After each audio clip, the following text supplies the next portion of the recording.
예, 에베소서 이 마지막 말씀은 영적 전쟁으로 마무리가 되어집니다. 우리가 성령 충만하고 그 결과 어떻게 됩니까? 인간관계에서 부부와 부모와 또 직장에서 우리 삶의 변화가 나타나죠. 인간관계에서. 그런 영적인 성령 충만의 삶이 사라질 때 결국은 궁극적으로 그 사람은 뭐가 되느냐?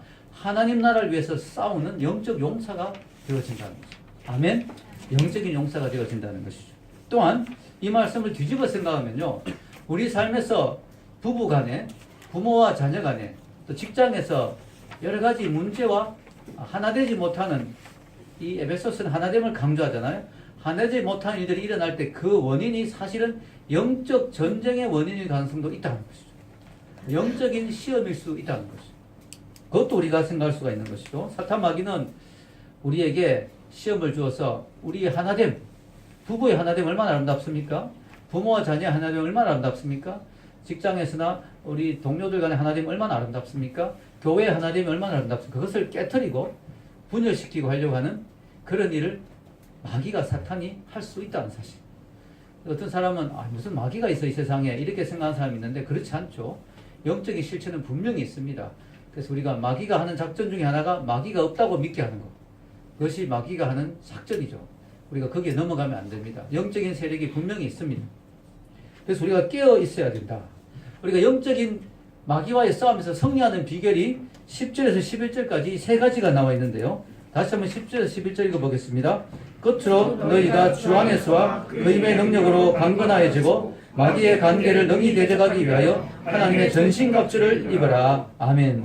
자, 영적 전쟁의 승리의 첫 번째 비결은 주 안에 거하라. 너희가 주 안에서 강건하여져라. 우리가 주님 안에 있을 때 주님의 능력을 입을 수 있는 거죠. 그 사도 바울은 서신을 많이 썼죠, 바울이. 그 사도 바울의 서신에 주 안에란 말이 되게 많이 나옵니다. 이게 바울 신학의 핵심이에요. 바울은 주님 안에 있을 때 모든 문제가 다 해결된다고 보는 거죠. 주님 안에 있을 때 구원이 있고 마치 노아 방주 안에 타는 사람이 구원받듯이 주님 안에 있을 때 구원을 받고 주님 안에 있을 때 능력을 받고 주님 안에 있을 때 승리한 삶을 살고 주님과 연합되고 주님 안에 있는 것이 너무나 중요하다. 그래서 바울의 신학의 핵심은 주 안에. 그래서 바울이 몇 번이나 에베소서를 포함해서 바울의 서신에서 몇 번이나 나온 자세 주 안에란 말이 무려 150번이 나옵니다. 엄청나죠, 엄청나죠. 주 안에 있어야 우리가 마귀와 싸울 수 있다. 제가 처음에 교회를 구하기 위해서 다니다가 여기 빌딩을 소개받았는데 딱 들어오는데 입구에 우리 사장님하고 딱 마주쳤어요. 근데 빌딩 이름이 딱 지안 빌딩. 지저스 안에. 그런 마음이 탁 드는 거예요, 순간적으로. 이거 하나님이 주신 교회다. 이런 느낌이 탁 들었습니다. 진짜 느낌이 지안 빌딩이라는 이름이 심상치 않더라고요. 그래서, 지저스 안에. 뭐 해석하기 나름이니까, 우리 모든 것은. 주님 안에 있는 거, 지저스 안에 있는 거, 이게 되게 중요한 것이죠. 그래서 우리가 어떻게든지 우리가 주님 안에 있어야 되는데, 그럼 마귀는 우리를 어떻게 할까요? 어떻게든지 우리가 주님 바깥으로 나가게 만들고, 세상의 유혹, 세상의 좋은 것, 세상의 그런 황홀한 것들을 우리에게 자꾸 주므로 우리가 주님 안에 안 머물고 자꾸 주님을 벗어나서 세상으로 가게 자꾸 만드는 것이 마귀의 유혹이죠. 두 번째 우리가 승리하기 위해서는 주님의 능력을 힘입어야 된다. 여기 보면 너희가 주 안에서 그 힘의 능력으로 강건하여져라. 주님의 힘의 능력을 입어야 우리가 마귀를 이길 수 있다. 왜냐하면 마귀는 영적인 존재죠. 그래서 천사가 타락한 게 마귀거든요. 천사가 얼마나 힘이 센 존재입니까? 그죠? 우리가 그냥 우리의 힘으로 마귀와 싸우면 우리는 백전백패할 수밖에 없어요. 마귀는 우리보다 훨씬 강하고 훨씬 교활하고 훨씬 더 똑똑하기 때문에 우리 힘으로 마귀하고 대적해서 싸우면 우리는 반드시 질 수밖에 없어요. 그래서 마귀와 싸워서 이길 수 있는 방법은 뭐예요? 주님의 능력을 덧입는 거예요. 아멘. 주님의 능력을 덧입는 거. 마지막 세 번째로는 하나님의 전신갑주를 입는 것이죠. 여기 보면은 마귀의 관계를 능히 대적하기 위하여 하나님의 뭘 입어라? 전신갑주. 이것은 군대에서 입는 갑옷 같은 거죠. 전신갑주. 이 전신갑주의 내용은 밑에 또 나옵니다. 그래서 조금 이따 제가 또 설명을 하겠습니다. 중요한 건요, 마귀와의 싸움은 치열합니다. 지금도 마귀는 우리를 쓰러뜨리려고 호시탐탐 노리고 치열하게 우리와 싸우고 있어요. 여러분, 치열한 전쟁터에 특히 요즘은 이렇게 로켓 같은 거 스위치 눌러서 로켓 쏘고 이렇게 하지만 옛날에는 대부분 백병전이잖아요. 화살을 쏘고 창을 쓰고 칼을 쓰고 이런 곳에서 맨몸으로 나간다? 갑옷도 없이 아무것도 없이 나간다? 이건 정말 너무 위험한 거죠. 우리가 영적 싸움에서 해를 당하지 않고 승리하기 위해서는 반드시 전신 갑옷이 전신 갑주가 필요하다 하는 것이죠. 자, 우리가 이 마귀와의 싸움이 참 쉽지 않은 게 뭐냐면 마귀가 특징이 간계란 말이 뭐냐면 속임수, 책략, 아주 간사한, 아주 잘 속이. 마귀의 특징이 사람을 너무 잘 속이는 거예요. 여러분 요즘 보이스피싱 있죠, 보이스피싱. 그거 어떻게 그렇게 당하겠나 어리석다 싶어도 뭐예요? 보이스피싱 당하는 거예요. 똑똑한 사람이 당하는 거예요. 왜냐하면은 너무너무 교묘하게, 너무너무 그럴듯하게 속이니까 넘어가는 거예요. 이 마귀는 사람을 이렇게 속이는 거죠. 여러분 성경에 보면 에덴 동산에서 최초의 우리 인간의 조상인 아담과 하와도 뭐예요? 나름대로 똑똑했을 텐데 하와도 아담도 되게 똑똑했죠. 동물들 이름을 다 지었잖아요. 너는 코끼리 같이 생겼네, 코끼리 해라. 너 기린 같이 생겼네, 기린 해라. 아까 기린 했었나? 헷갈리네. 이거 없잖아. 다 하얗게 이름을 지어주는 아담이 다 지어줬거든요. 되게 똑똑해요, 아담이. 그런데 그 똑똑한 아담도 하와도 마귀의 관계에 속았어 말이죠. 너가 이걸 먹으면 하나님 같아진다. 하나님 너를 속인 거야. 하나님 말 믿지 마. 이렇게 해서 속아 넘어갔어요. 이게 마귀의 관계. 마귀는 너무너무 간사하고 너무너무 교활하기 때문에 우리는 정신 안 차리면 마귀에게 당할 수밖에 없습니다. 자, 여러분 12절에 보면요. 영적 전쟁에서 아주 중요한 내용이 하나 나오는데요. 이 꼭 기억해야 됩니다. 읽겠습니다. 우리의 씨름은 혈과 육을 상대하는 것이 아니요 통치자들과 권세들과 이 어둠의 세상 주관자들과 하늘에 있는 악의 영들을 상대함이라. 여기 보면 우리의 씨름, 우리의 싸움, 이 싸움의 대상을 잘 봐야 된다는 거예요. 혈과 육이 아니다. 이 말은 뭐예요? 우리 인간이 혈과 육이잖아요. 마귀는 혈과 육을 가지고 있잖아요. 마귀는 피도 없고 육체도 없어요. 영이에요. 영적인 존재예요. 우리의 싸움의 대상은 혈과 육이 아니다. 이 말은 뭐예요? 사람 붙들고 싸우지 말아요. 사람 붙들고 싸우면 안 된다. 우리의 싸움의 대상은 영적인 존재 마귀다. 여러분 이걸 꼭 기억해야 됩니다. 우리가 자꾸 사람하고 싸우는 사람도 있어요. 그러면 안 돼요. 교회에서도 자꾸 교인들끼리 막 싸워요. 그거 아니에요. 마귀의 실체를 알아야 됩니다. 우리가 자꾸 싸우게 만드는 그런 실체를 봐야 돼요. 우리가 자꾸 사람하고 싸우면 안 되는 것이죠. 여러분 성경에 보면요. 사무엘상 17장에 무슨 내용이 나오냐면은 다윗이 골리앗을 무찌르는 내용이 나옵니다. 아시죠? 다윗이 골리앗. 다윗이 원래 골리앗하고 싸우려고 간 게 아니에요. 아버지가 형들에게 도시락을 좀 갖다 주라고 해서 먹은 걸 가지고 형들에게 전쟁터에 다윗이 간 거예요. 다윗은 막내니까 전쟁에 아주 참가할 상황도 아니죠. 그래서 형들에게 이제 도시락 갖다 주러 아버지 심부름으로 갔는데 가보니까 가관인 거예요. 몸집이 엄청나게 큰 골리앗이 나타나가지고 하나님을 막 조롱하고 욕하는 거예요. 근데 다윗은 하나님을 사랑하는 사람이거든요. 아무리 어린 다윗이지만 그 골리앗이 하나님을 막 욕하는 거 보니까 너무너무 분노가 생기는 거예요. 그 다윗이 저렇게 골리앗을 상대할 사람이 없느냐고. 그러면서 다윗이 이제 골리앗을 상대하려고 나가려고 준비하니까 다윗의 형 엘리압이라는 사람이 있습니다. 엘리압. 이 엘리압이 시비를 거는 거예요. 뭐라고 하냐면 너가 교만하도다. 너는 지금 전쟁을 구경하러 왔느냐? 야, 전쟁이 무슨 전자 게임인 줄 아냐? 우리 말로 하는 거죠. 전자 오락실 게임 같은 거지 않느냐? 얼마나 무서운 건데 너가 어린 게 뭘 모르고 지금 나서느냐? 다윗을 아주 비난하고 비웃고 교만하다 그러고 너 지금 전쟁을 구경하러 왔느냐? 지금 전쟁이 우습게 보이지? 이러면서 다윗을 아주 모욕을 합니다. 이게 듣기에 나름에 따라 다르겠지만 아주 기분 나쁜 말일 수 있어요. 만약에 다윗이 여기에 반응을 했어. 아니 형 무슨 그런 소리 하냐면서 형하고 맞받아 싸웠다면 어떻게 됐을까요? 그날 형하고 한판하고 그죠? 화가 나가 다윗이 막 도시락 집어 던져버리고 나 안 해! 하고 집에 가버렸으면 우리가 아는 그 위대한 다윗은 안 나오는 거예요. 그 다윗이 참 위대한 게 형이 그런 말 들을 때 그냥 한마디만 하고 돌아섰다고 해요. 형을 보는 게 아니에요. 형하고 싸우는 게 아니에요. 왜냐면 내가 싸워야 될 대상은 형이 아니거든. 지금 형하고 싸우려고 하는 게 아니고 골리앗하고 싸우는 것이 목적이죠. 지금 골리앗하고 싸워야 되는데 형하고 싸우고 있으면 안 되잖아요. 그래서 다윗이 참 지혜로운 게 형하고 안 싸우고 골리앗을 향했다는 거예요. 우리도 마찬가지입니다. 우리가 영적 싸움이 있다는 거. 우리 인생에서 자꾸 싸움이 일어난다. 가까운 사람과 자꾸 싸우게 된다면 이것이 단순히 뭐 기질이 안 맞다, 성격이 안 맞다 이것만으로 보지 말고 이 영적 싸움이다. 이게 시험이다. 이렇게 생각하면서 우리가 자꾸 싸움의 대상을 사람으로 보지 말고 자꾸 우리의 관계를 힘들게 하는 영적 실체, 이 마귀를 대적해야 됩니다. 그 사람이 마귀다 이런 말이 아니고요. 우리를 자꾸 싸우게 만드는 그런 영적 실체를 대적해야 돼요. 이걸 모르는 사람은 자꾸 집에서 남편하고 아내하고 자꾸 싸우는 거예요. 자꾸 직장에서 동료들하고 직장 상사하고 자꾸 부딪히고 싸우는 거예요. 교회에서 자꾸 집사님들, 장로님들이 또 목사님들하고 자꾸 싸우는 거예요. 이게 아니거든요. 다윗처럼 영적 실체를 봐야 됩니다. 아멘?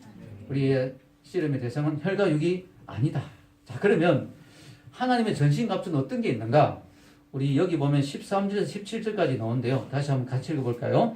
그러므로 하나님의 전신갑주를 취하라. 이는 악한 날에 너희가 능히 대적하고 모든 일을 행하기 위해 서기 위함이라. 그런즉 서서 진리로 너희 허리띠를 띠고 의의 호심경을 붙이고 평안의 복음이 준비한 것으로 신을 신고 모든 것 위에 믿음의 방패를 가지고 이로써 너희 악한 자의 모든 플러스를 소멸하고 구원의 투구와 성령의 검, 곧 하나님의 말씀을 가지라. 아멘. 여기 보면은 우리가 영적 전쟁에 나갈 때 쓸 수 있는 하나님이 그 도구들을 6가지를 주셨어요. 영적 싸움에서 우리가 당하지 않도록 하기 위해서. 자, 6가지를 한번 생각해 보겠습니다. 첫 번째는 진리의 허리띠, the belt of truth.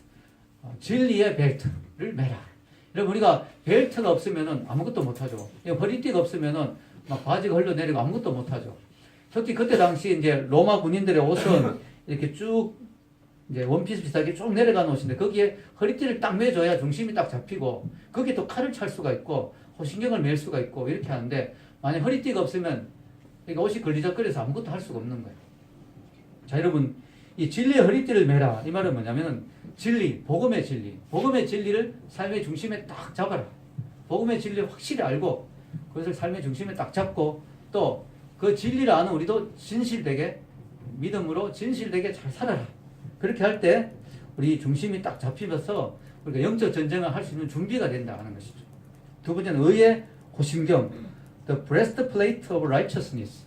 의의 호심경. 이 호심경은 흉배라고도 하는데요. 흉, 가슴 흉자죠. 흉, 가슴에 부착하는 그런 옷이죠. 그래서 이게 어떻게 만들어지냐면은 가죽이나 청동이나 그런 쇠사슬로 제작된다고 합니다. 그래서 병사들이 이걸 입으면 목하고 배하고 또 이렇게 등 이런 걸 가려주는 그런 방패 막이가 되는 것이죠. 그래서 이게 이제 의의 호신경이죠. 의로운 호신경. 칭의. 우리가 예수님을 믿으면 우리 의가 아니고 주님의 의로 우리가 의로워지잖아요. 주님의 의를 힘입으라는 거죠. 우리 의로는 마귀와 싸울 수가 없어요. 우리가 어렵습니까? 어떻게 완전히 의로울 수가 있습니까? 마귀가 우리의 죄를 지적하면 우리는 또 힘을 쓸 수가 없죠.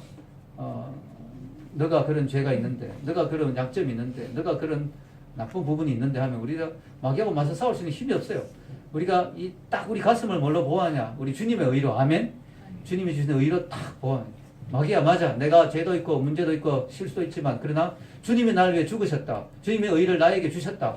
그 의로 딱 막는 거죠. 물론 그런 의를 가지게 되면 우리도 의롭게 살려고 노력하게 되겠죠. 그러면 또 더더욱 우리가 떳떳하겠죠.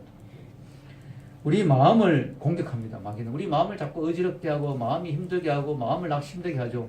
그때 의의 호신경을 앞을 탁 막아놓으면 마귀의 시험을 이길 수가 있는 거죠.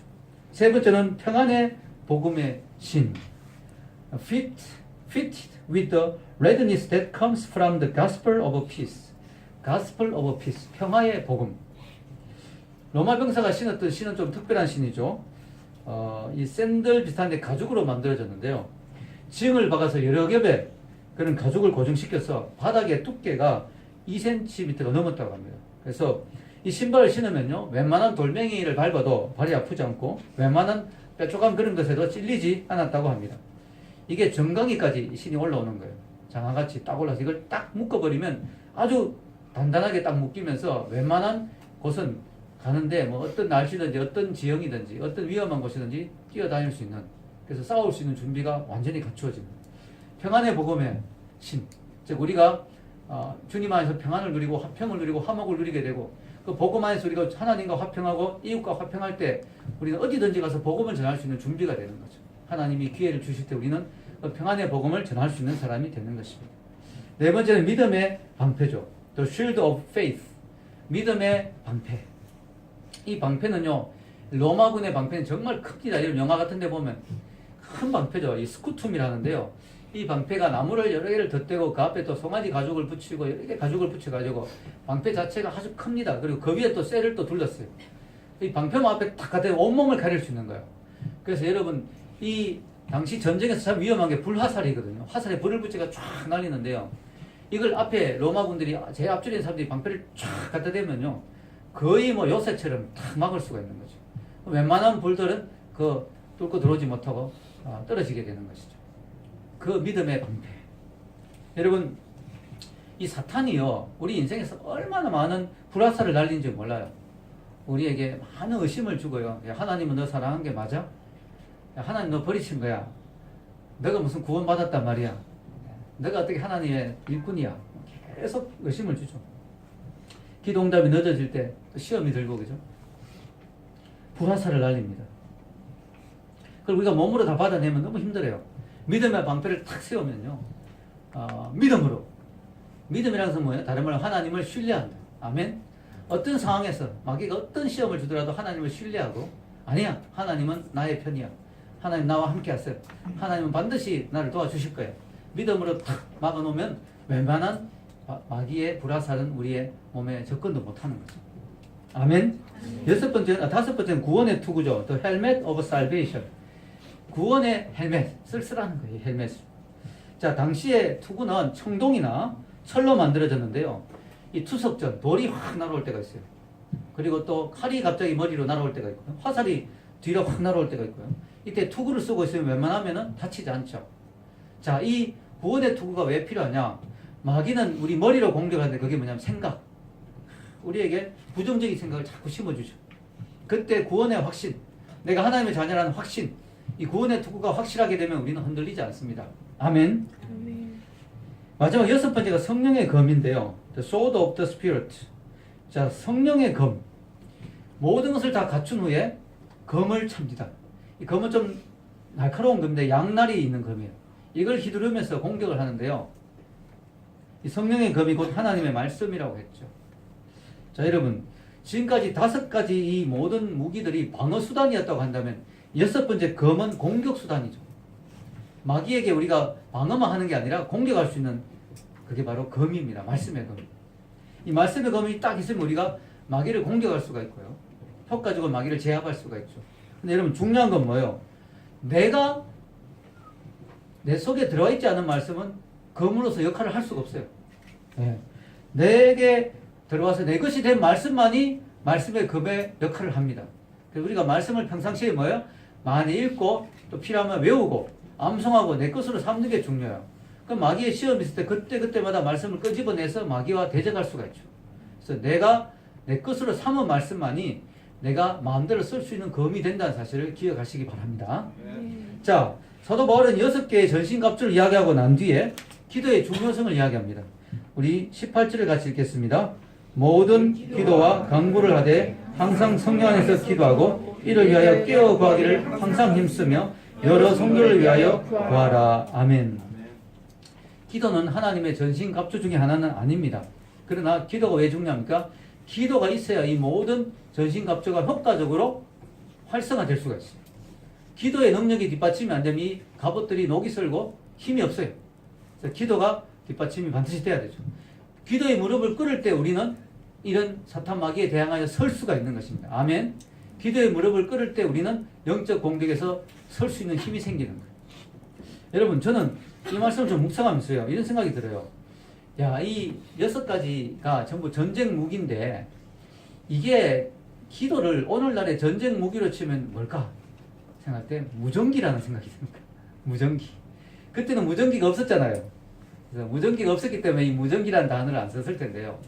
저는 오늘날 이걸 적용하면 무전기 같아요. 여러분, 전쟁할 때요, 아군으로부터 이 공급이 돼야 되죠. 공급이. 물자가 공급이 돼야 되고 아군의 지원이 필요하죠.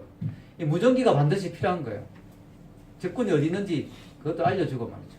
우리가 하나님과 늘 영적으로 무전기를 켜듯이 교통이 돼야 이 영적 전쟁을 할 수가 있어요. 이 내 혼자 고립되면 안 되잖아요. 이 전쟁돼서 나 혼자 고립돼 버리면 위험하죠. 반드시 무전기를 켜놓고 연결이 되고 아군과 연락이 잘 돼야 되죠. 소통이. 지금 적군이 어디로 움직이고 있다. 우리 아군은 어디로 움직여야 된다. 또 필요하면 물자를 보내달라. 지원해달라. 지원 사격해달라. 여러분 특히 어떤 지역을 공격할 때 그죠? 우리가 막 뛰어나가면 다 죽죠. 근데 미리 우리가 지금 어느 지역에 공격하려고 한다. 그곳으로 폭탄을 퍼부어 달라. 그럼 그죠? 그쪽을 폭격을 확 퍼부어주는 거야.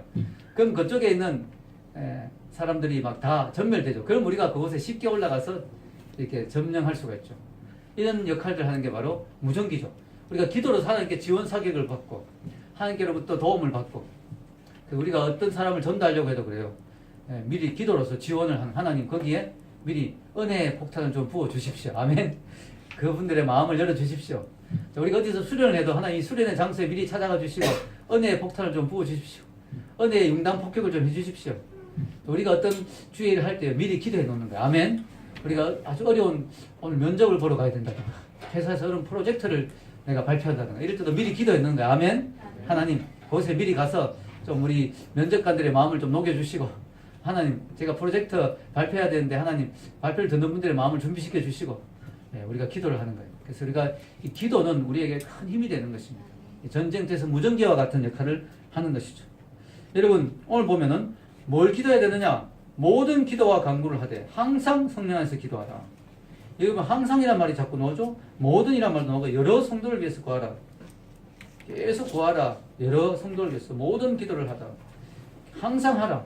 이 말은 뭐냐면 우리 기도가 삶이 되어야 된다.